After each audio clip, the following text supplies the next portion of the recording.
Առանց զարգել հետևորդներ մենք շարունակում ենք կարևորագույն թեմաների քննարկումները այսօր ես հարցազրույց եմ ունենալու քաղաքագետ Գագիկ Համբարյանի հետ բարև ձեզ պարոն Համբարյան Բարև ձեզ Պարոն Համբարյան վերջին այսինքն իրադարձությունները Հայաստանում գրեթե ամեն օր այսպես լույսի արագությամբ փոփոխվում են մենք ձեզ հետ չհասցրեցինք խոսել այս իշխանությունների թրքասիրության մասին դրանից առաջ Ինչով էր պայմանավորված, որ ապրիլի 24-ից առաջ, հենց հիմա, երբ որ իշխանությունները այդքան էլ բարվոք վիճակում չէ իրենց ռեյտինգն ասեմ կամ քաղաքացիների վերաբերմունք իրենց նկատմամբ, իրենք թուրքերի նկատմամբ վերաբերմունքի մոտեցման շտկման այս քարոզչություն են սկսում իրականացնել։ Դե իրենք կատարում են իրենց պարտավորությունները եւ պարտականությունները այն ուժերի եւ այն պետությունների նկատմամբ, ովքեր բերել են իրենց իշխանության Հայաստանի Հանրապետությունում։ Վերջին այս 2 տարի 11 ամսվա քաղաքական գործընթացները ինձ համար ապացույց է այն փաստի, որ Նիկոլ Փաշինյանը դա թուրք-ադրբեջանական տանդեմի տրոյական ձին էր, որի թիկունքում բացի պաշտոնական Բաքվից եւ Անկարայից կանգնած են նաեւ այլ ուժեր, որոնք տարածաշրջանում ունեն իրենց ուրեմն հետաքրքրությունները եւ այդ ուրեմն ուժերը, ովքեր Դավաճան Նիկոլին եւ նրա թիմին բերեցին իշխանության Հայաստանի Հանրապետությունում, հիմա առաջ են տանում իրենց քաղաքական ուրեմն նպատակները եւ ծրագրերը։ Երրորդ հանրապետության ամբողջ այս գոյության ընթացքում թուրք-ադրբեջանական տանդեմը բազմաթիվ ուրեմն քայլեր ձեռնարկեց, որպեսզի թուլացնի Հայաստանը դրսից, կապված նույն Արցախյան հիմնախնդրի հետ, կապված նույն հայոց ցեղասպանության միջազգայնացման հետ եւ նրանց մոտ դա որքան մենք տեսանք մինչեւ վերջին Արցախյան պատերազմը գրեթե չէր ստացվում։ Չէր ստացվում, որովհետեւ մենք ներսից բավական ամուր էինք, գումարած դրան նաեւ շատ լավ հարաբերություններ ունեինք, դե խնդիրներ միշտ էլ եղել են Սփյուռքի հետ, բայց Սփյուռքի հետ շատ լավ հարաբերություններ ունեինք մեզ կապող ուրեմն գաղափար ծրագիր դա հայոց ցեղասպանության միջազգայնացումն էր եւ իշխանատեղափոխությունից հետո եւ վերջին Արցախյան պատերազմից հետո երբ որ այն երկու թեզերը որոնցով մեզ բացահայտ Անկարան շանտաժում էր մեկը արդեն չկա դա Արցախյան հարցն էր շանտաժում էր ավելի լայն ասեմ ավելի մատչելի ասեմ շանտաժում էր որպեսզի կարգավորեր հայ-թուրքական հարաբերությունները գիտեք երկու ուրեմն նախապայման կար դա Արցախի հարցի լուծումն էր հօգուտ Ադրբեջանի եւ հայոց ցեղասպանության միջազգայնացման քաղաքականությունից հրաժարվելն էր հիմա Արցախյան վերջի պատերազմը որը միտումնավոր սանձազերծվեց Հայաստանի վարչապետի աթոռը զբաղեցնող թերուսի կողմից եւ 44 օր դիդավորյալ Դավաճան Նիկոլը արդեն 4-րդ օրվանից գիտենալով որ մենք պարտություն են կրում չդատարեցրեց ռազմական գործողությունները հոկտեմբերի 19-ին դիդավորյալ չընդունեց նաեւ Ռուսաստանի Դաշնության նախագահի միջնորդությունը միտումնավոր տանելով հայկական բանակը ոչ միայն պարտության, այլ նաև պարացիորեն ոչնչացման, ահռելի մարդկային զոհեր տալով եւ կարելի ասել, որ Արցախյան հարցը թուրք-ադրբեջանական տանդեմի համար գրեթե լուծված է։ Իհարկե, այստեղ լուծված ասելով նաև մենք պետք է նկատի ունենանք, որ Ռուսաստանը քալցիով կատարեց եւ թույլ չտվեց, որպեսզի Դավաճան Նիկոլը իրագործի թուրք-ադրբեջանական տանդեմի պատվերը, այսինքն ամբողջ Արցախը տրամադրի Ադրբեջանին, որից հետո երկրորդ քայլը կլիներ ռուսական 102-րդ ռազմաբազայի դուրս բերումը Հայաստանից, բայց ամեն դեպքում պաշտոնական Բաքվի համար այնինչ ինքը ստացավ նոյեմբերի 9-ի Հայաստանի կապիտուլյացիայի արդյունքում դա ուղղակիորեն նվեր էր սկուտեղի վրա։ Եվ պաշտոնական Բաքուն մի քանի անգամ նույն Ալիևի մագարտակով, արտգործնախարարի մագարտակով բազմիցս հայտարարել է, որ իրենց համար Արցախյան հարցը լուծված է եւ իրենք որևիցե խնդիր հիմա չունեն այդ ուղղությամբ։ Այսինքն Թուրքիայի նախապայմաններից մեկը կարելի ասել, որ արդեն լուծված է եւ հօգուտ Ադրբեջանի։ Հիմա մնում է երկրորդը, դա հայկական հարցի միջազգային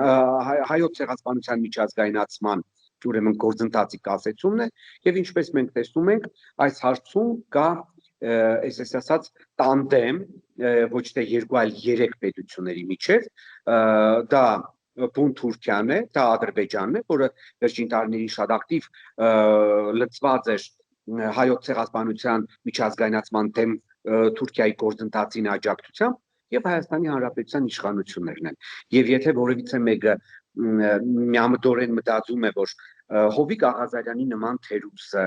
ուրեմն եւ այլ քայլիստ պատգամավորներ, ուրեմն նախարարներ, նույն Նիկոլ Փաշինյանը պատահական են հայտարարում, որ մենք տարածաշրջանում ինչ որ թե շատ կարևորագույն դերակատարություն ունենք, ուրեմն համագործակցության առումով կամ թուրք-ադրբեջանական սահմանի բացումը Հայաստանի համար շատ կենսական մեծ նշանակություն ունի եւ մենք կարող ենք դրանից շատ մեծ շահույթներ ստանալ, սրանք ոչ մեկը պատահական չեն։ Սրանք բոլորը մեսիջներ են այն պետությունների ղեկավարներին, ովքեր օրենսդիր կամ գործադիր իշխանության մագարտակով փորձ կկատարեն մինչև ապրիլի 24-ը ճանաչել հայոց ցեղասպանությունը։ Եվ սա ամենաառաջինը մեսիջ է ԱՄՆ նախագահ Ջո Բայդենին, որին Հայաստանի իշխանությունները այս ձևով հասկացնում են, որպեսզի Ջո Բայդենը չճանաչի հայոց ցեղասպանությունը արդեն գործադիր իշխանության մագարտակով։ Այնպես որ զարմանալ պետք չէ, սա ինչի համար էր։ Նիկոլ Փաշինյանը դա տրոյական ձի էր, որին թուրքական իշխանությունները տեսնելով հետ են վերադառնում հարցի սկզբին, տեսնելով որ դրսից չեն կարող հաղթել Հայաստանին, ներմուծեցին Հայաստան որպես իրենց ուրեմն սատելիտ եւ ինքը գալով իշխանության, ելի եմ կրկնում, դիդավորյալ սանձազերծեց Արցախյան պատերազմը, կանխավ մեզ տանելով արդեն պարտության եւ այդ հարցը թուրք-ադրբեջանական տանդեմի համար կարելի ասել լուծված է, հիմա էլ նույն կերպ ինքը վարվում է, որպեսզի ուրեմն չեզոքացվի հայոց ցեղասպանության ճանաչման միջազգային գործընթացը։ Բացի դրանից նաեւ հասարակությանը, հատկապես Նիկոլին երկրպագող ուրեմն քաղաքականապես անկրագետ հասարակության, հատկապես գյուղացիությանը համոզում են, որ թուրք-հայկական սահմանի բացումից իբրև թե մենք շատ մեծ օգուտներ ենք ունենալու, ոչ մի օգուտ էլ չենք ունենալու, շատ վաղուց կային հետազոտություններ, որի համաձայն Հայաստանի ՀՆԱ-ի վրա դա շատ մեղմ ազդեցություն կունենա, տարեկան 3 լավագույն դեպքում 4%, բայց այստեղ ինձ հետաքրքիր է հետևյալը, ասենք մեր Արարատյան դաշտավայրում բնակվող գյուղացիները հասկանում են, թե ինչ վտանգի առաջ են կանգնած իրենք, եթե բացվի հայ-թուրքական սահմանը, որովհետև Թուրքիայում արտադրված գյուղմթերքը մի քանի անգամ ավելի էժան է, քան Արարատյան դաշտավայրում ուրեմն աճեցվածը։ Եվ մեխանիկորեն այդ սահմանի բացման արդյունքը կլինի, որ Արարատյան դաշտավայրի գյուղացիները ուղղակի սովից պետք է մահանան, որովհետև ամեն դեպքում կգործի շուկայական ամենակարևոր օրենքը, այսինքն մրցակցությունը եւ մեր էկոլոգիապես շատ մաքուր արտադրանքը, գյուղմթերքը կզիջի իր գնով թուրքական ուրեմն արտադրությանը, գյուղմթերքներին, որովհետև այնտեղ բազմաթիվ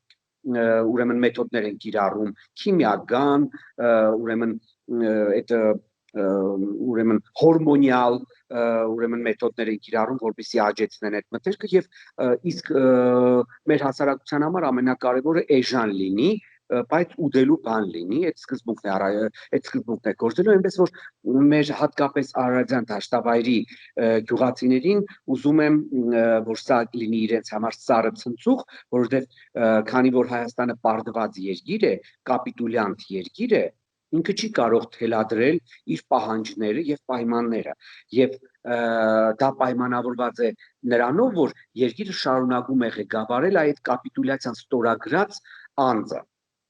Եվ Նիկոլ Փաշինյանը լինելով հենց ինքը կապիտուլյանտ առ ոչինչ է եւ Իլհամ Ալիևի եւ Ռեջեփ Էրդողանի առաջ ես մի ընդամենը այսպես շատ հասարակ օրինակ բերեմ, որպեսզի մեր հասարակությունը պատկերացում ունենա, թե Հայաստանը հիմա ինչ վիճակում է գտնվում եւ ինչ կարգավիճակ ունի արտաքին հարաբերություններում։ կենցաղային օրինակ եմ բերում, երկու անձ իրար մեջ վիճում են, մեկը մյուսին ծեծում է, հարց է առաջանում, ծեծվողը կարող է իրեն ծեծողի հետ հավասար հարաբերություններ ունենալ կամ հավասարապես բանակցել նրա հետ, իհարկե ոչ, նույն վիճակում էլ մենք ենք, Նիկոլ Փաշինյանը որքան էլ իրեն երևակայում է գելխեղտ, Հայաստանի Հանրապետությունում այդ ճղճղոցներն է դնում, գորգռում է, հաթաթաներ է տալիս եւ այլն, ուրախանալով, որ ինչ որ անկրագետ, քաղաքականապես անկրագետ, ինչ որ մասսա իրեն երկրպագում է եւ տանում է երկիրը բացահայտ կործանման, դրսում Նիկոլ Փաշինյանը ընդամենը, ինչպես ես էի գրել իմ գրառումներից մեկում, դվարնյաշկա է, ուրեմն տուն դվարնյաշկա է, որին շատ անլուրջ են վերաբերվում ոչ միայն տարածաշրջանի երկրները եւ նրանց ղեկավարները, այլ նաեւ ընդհանրապես միջազգային հանրությունը, որտեղ միջազգային հանրությունը ավելի դաժան է, քան ուրեմն մեր հասարակությունը։ Միջազգային հանրությունը հարգում եւ ընդունում է հաղթողներին։ Միջազգային հանրությունը ուղղակի արհամարում է եւ ուղղակի զզվում է պարտվածներից եւ անընդհատ լացկաններից, ինչպես Նիկոլ Փաշինյանի նման ղեկավարն է։ Եվ ինքնըստինքյան մենք պետք է հասկանանք, որ այս հայ-թուրքական սահմանի բացումը եւ այս մագարտագով, բարձր մագարտագով ուրեմն սիլիբիլեները Անկարայի հետ ոչ մի լավ հետևանքներ չեն ունենալու մեզ։ Դուք խոսում եք Անկարայի հետ այդ գաղտնի հարաբերությունների մասին, սրա մասին շատերն են խոսում փորձագետներից։ Տեսեք, երեք Էրդողանը հայտարարեց, որ իր եղբոր Ալիևի հետ ցանկանում է լինել Շուշիում։ Մենք գիտենք, որ ադրբեջանցիները որպես այդպեսի ճանապարհ չունեն դեպի Շուշի։ Այդ քարոշչությունը, որ թուրքերն անում են, Ալիևն է գալիս, հետո հիմա Էրդողանն է պատրաստվում գալ, ինչ ճանապարհով են գալիս։ Դա չի հետաքրքրում, որպես նաև հայկական քաղաքացի։ Են ճանապարհ տալիս իրենց, որ գան Շուշի։ Ինձ ոչ միայն ուրեմն չի հետաքրքրում, ես գիտեմ ով է այդ ճանապարհը տալիս։ Հայերն են տալիս այդ ճանապարհը, որովհետև այդ միակ ճանապարհը, ովքեր եղել են Շուշիում, անցել են Գորի Ստեփանակերտ ճանապարհով, իսկ ես եղել եմ, ես շատ լավ պատկերացնում եմ, թե ինչպես են թուրքերը հասնում Շուշի։ Շուշին թուրքերը չեն գրավել։ Շուշին Դավաճան Նիկոլը սկուտերի վրա նվեր է տվել Իլհամ Ալիևին։ Եվ ես էլ եմ գրում, ինքը պատահական դա չի անում։ Եթե հիշում եք, այդ օրը Ադրբեջանը տոնում էր իր պետական դրոշի տոնը։ Այդ օրը, նոյեմբերի 9-ին։ Եվ եթե ուշադիր եք եղել, Նիկոլ Փաշինյանը նաև դիտավորյալ նույն Խարվաճարի շրջանը, նույն այլ ուրեմն շրջաններ միտումնավոր այնպիսի օրեր է նվիրում թուրքերին, որ մեզ համար ցավ է դա։ Օրինակ Խարվաճարը ինքը նվեր տվեց թուրքերին, որքան ես հիշում եմ, Մոնտե Մերկոնյանի ծննդյան օրը։ Սա պատահական չէ, ինքը կարող էր, չէ, նույն Իլհամ Ալիևի կոշիկները լիզել, ասել, թե խնդրում եմ էլի կամ նույն Պուտինին ասել, որ չլինի այդ օրը, ասենք թե նույն այդ Մոնտեի ծննդյան օրը լինի դրանից ասենք թե 4 օր հետո, բայց ինքը չի անում, ինքը դիտավորյալ մեզ համար շատ կարևոր իրադարձությունների, որը մեզ ուրեմն միշտ հբարտություն է տվել, ասենք թե նույն Մոնտե Մերկոնյանը ինձ համար որպես Հայաստանի Հանրապետության քաղաքացի հբարտություն է, որ ես ունեմ այդպիսի ուրեմն հայրենագից, բայց ասենք Նիկոլի համար Մոնտեն ավելի կերպար է, եւ որովհետեւ դա հասկանաք, դա բացարձակ պետք չէ, որ անձը ինչ որ հագա մոնտեական հայտարարություն անի։ Ինքը հագամոնտեական քայլեր է անում եւ սա դիտավորություն է։ Եվ բացարձակ զարմանալի չէ, որ այդ ճանապարհը տալիս ենք մենք եւ ռուս խաղաղապահները։ Իսկ ռուս խաղաղապահներին ես բացարձակ չեմ էլ մեղադրում։ Ինչ ունեն։ Գիտեք մեր հասարակության խնդիրը որն է։ Ես շատ եմ շփվում, նաեւ շփվում եմ բավական շատ Նիկոլական զանգվածի հետ, Նիկոլին երկրպագող։ Գիտեք ինչ հետաքրքիր տրամաբանություն ունեն։ Իրենք չեն ընդունում, որ Նիկոլ Փաշինյանն է պարտվել։ Գիտեք ով է պարտվել։ Չզարմանալիները, այո, շատ զարմանալի, ասենք, մեր խնդիրը հենց նրանում է, որ մենք մեզ շատ այսպես ճարբիկ ենք զգում, փորձում ենք ուրիշի ձեռքերով շագանակ անել, կրակից չհասկանալով, որ ասենք թե մենք գործ ունենք գերտերության հետ, որը մշտապես եղել է հզոր։ Հասկանում եք, ռուսները վերապրել են մոնղոլ թաթարական սարսափելի ուրեմն լուծը 300 տարի ապրել են մոնղոլների վերահսկողության տակ։ Ռուսները ծնկի են բերել ամբողջ Եվրոպան գրաված Նապոլեոն Բոնապարտին։ Ռուսները ծնկի են բերել գրեթե ամբողջ աշխարհը իրեն ենթարկած ուրեմն Ադոլֆ Հիտլերին։ Հիմա այս ամբողջ դասերը մենք թողած, մենք մտածում ենք, որ մենք ընդամենը 2.5 միլիոն մարդ էստեղ ապրելով, այդքան շատ կներեք ես արդարացիաս համար ռուսերեն տարբերակը շատ եմ սիրում, էլի շուստրեինք, որ ասենք ռուսերը կային մեզ համար ինչ որ տարածքներ ազատագրեն, էլի եմ կրկնում, ռուսերը այնքանով մեծ քայլ կատարեցին, չնայած իրենք կատարել են իրենց համար։ Առաջնայինը մենք պետք է հասկանանք, որ ռուսների համար առաջնային իրենց ազգային եւ պետական շահերն են։ Եվ էլի եմ կրկնում, Նիկոլ Փաշինյանը ցանկացել է ամբողջ Արցախը նվիրել թուրքերին։ Ամբողջ Արցախը։ Հիմա քանի որ սկսել են այս իշխանությունները շատ ակտիվորեն թուրքերի հետ բարեկամության մասին խոսել, Էրդողանը ցանկանում է գալ Շուշի, Փաշինյանը Շուշին նվիրել է թուրքերին, եւ այս որպես այդ բարեկամության խորհրդանիշ Փաշինյանի եւ թուրքերի, գուցե մենք նրանց միասին տեսնենք Շուշիում Էրդողանի եւ Փաշինյանի, ինչ եք կարծում։ Դուք մտածում եք, որ Աննա Էրատոն պատահական է Մեհրիբան Ալիևային հրավիրում Շուշի թեյախմության։ Հիմա ինքը հրավիրում էր Մուղամադ լսելու եւ չի, ես բացարձակ չեմ զարմանա, որ Նիկոլի նման անհայրենասեր թուրքը, անհայրենասեր թուրք ինքը թուրք է ինձ համար, անհայրենասեր թուրքը վաղը մյուս օր նույն Էրդողանի ուրեմն հանդիպելուց լկտիաբար հարցակվի Էրդողանի վրա, սկսի պաճ-պճել, ինքը սիրում է, չէ՞, այդպիսի բաներ անել, հա, հասկանում եք, կյանքի դրվածք կա, չէ՞, ումից որ դու վախենում ես, դա վերաբերում է թույլ մարդկանց, ոչնչություն մարդկանց, ումից որ դրանք վախենում են, սկսում են այդ մարդու ոտքերը եւ ձեռքերը լիզել, բայց հենց որ իրենք հնարավորություն են ունենում, սկսում են հոխորտալ։ Հիմա այս պարագայում մենք գործ ունենք տիպիկ այդ տիպի մարդու հետ։ Նիկոլը հիմա նվաստացված է, ամեն օր նսեմացվում է թուրքերի կողմից եւ հիմա ինքը փառաբանում է թուրք-հայկական բարեկամություն։ Իդեպ ես նաեւ պետք է նշեմ հետեւյալը, այդ ստերը իդեպ այսօր Նիկոլի օրն է, ստախոսների օրն է, ես շնորհավորում եմ նրան, ինքը այս 2 տարի 11 ամսվա մեջ այնքան սուտ է խոսացել, որ արդեն կարելի է դիսերտացիա նույնիսկ պաշտպանել այդ ստերի պահով Նիկոլի հնչեցված։ Ամեն դեպքում ինքը մի բան պետք է հասկանա, որ թուրքերը, երբ որ սահմանը բացում են Հայաստանի հետ, բացում են զուտ իրենց օգուտից դուրս գալով։ Եվ եթե դուք հիշում եք ուրեմն կոմերսանտ թերթում հրապարակված հոդվածը հունվարի 12-ին էր, թե 13-ին քարտեզով, դուք կտեսնեք, որ բանակցությունները բոլոր ենթակառուցվածքների բացման մասով չեն գնում։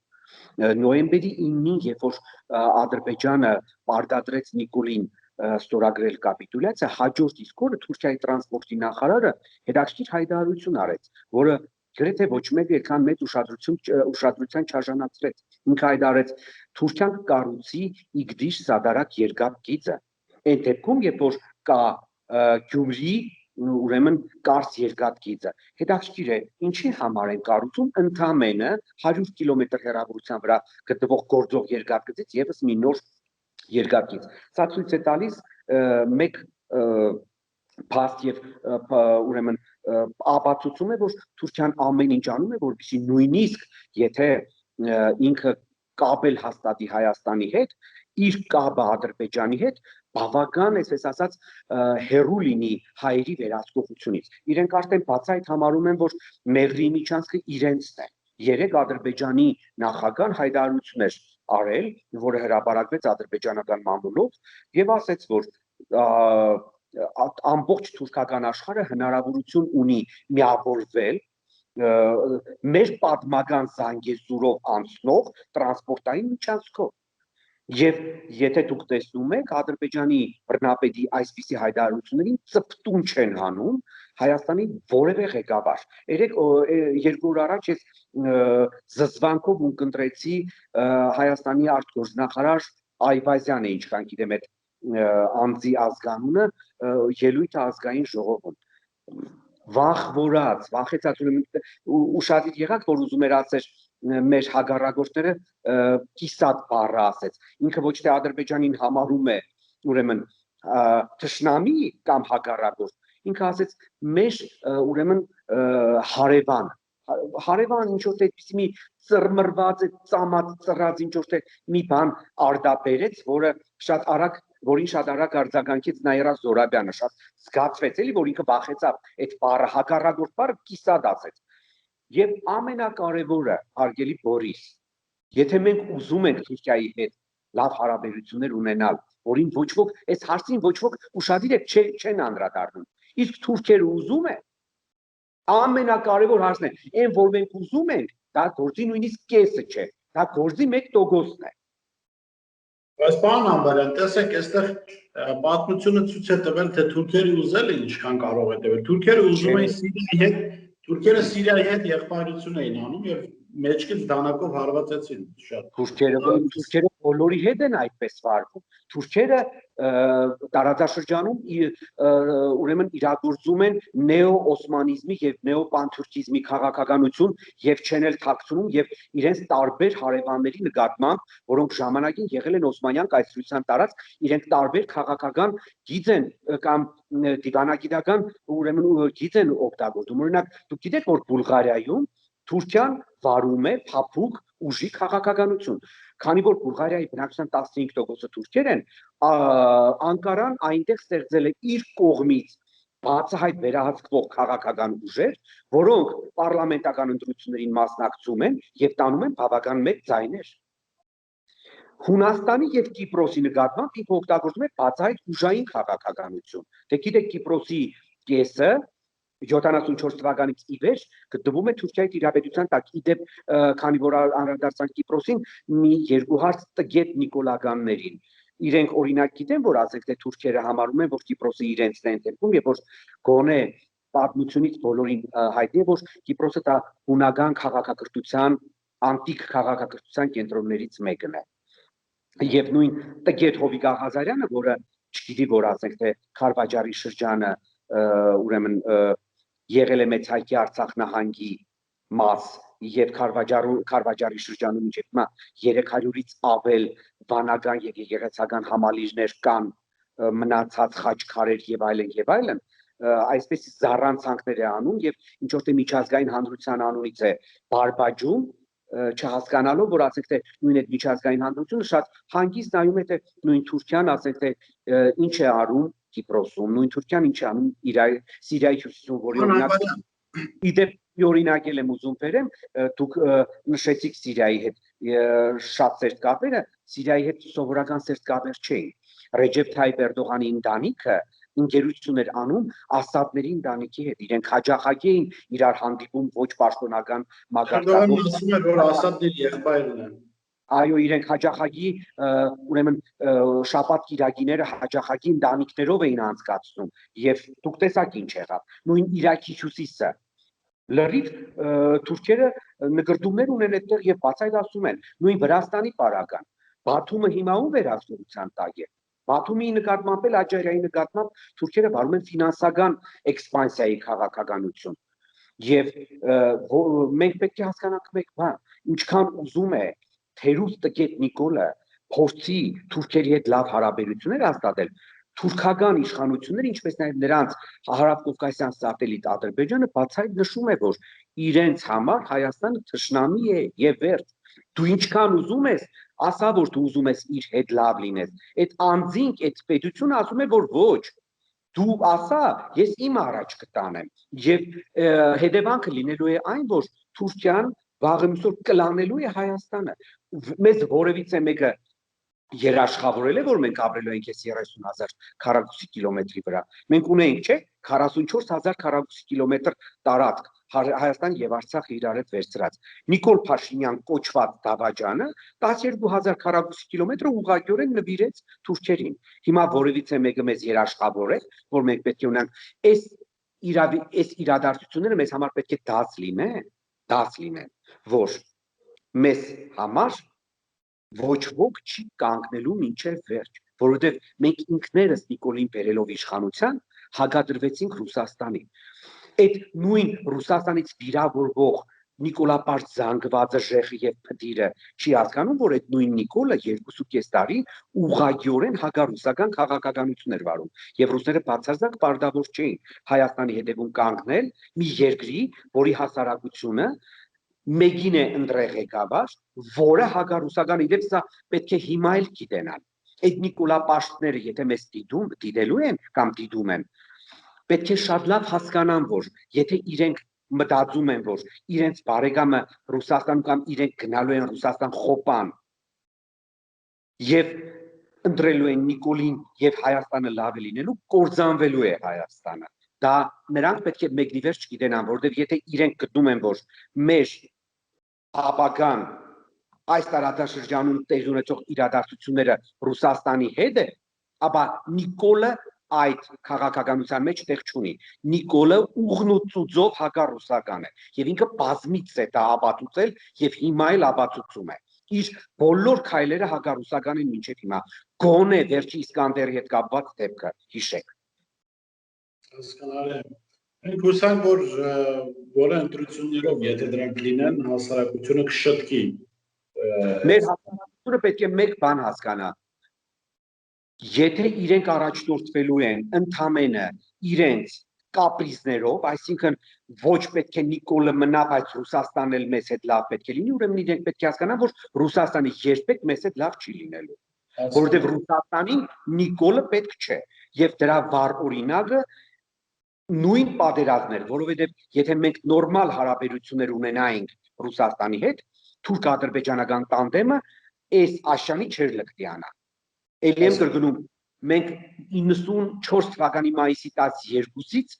պետք է պատրաստված լինեինք պատերազմի, բայց մենք նաև պետք է հասկանայինք, մենք պետք է գիտենայինք, որ մենք չենք կարող սպառազինությունների մրցավազքի մեջ մտնել Ադրբեջանի հետ, եւ մեր միակ ստատուս քվոն պահելու ձևը դա խոշոր տերությունների շահերի եւ հագասությունների վրա խաղալն էր, որը մենք ապացուցել ենք, որ մենք կարող էինք։ Իսկ Նիկոլի նման տգետը եկավ իշխանության եւ կատարեց իրեն իշխանության բերած թուրքերի եւ արևմտյան որոշ ուժերի պատվերը, որի արդյունքը եղավ Արցախյան այս կապիտուլյացիոն խայտարակ պատերազմը մեծ համար։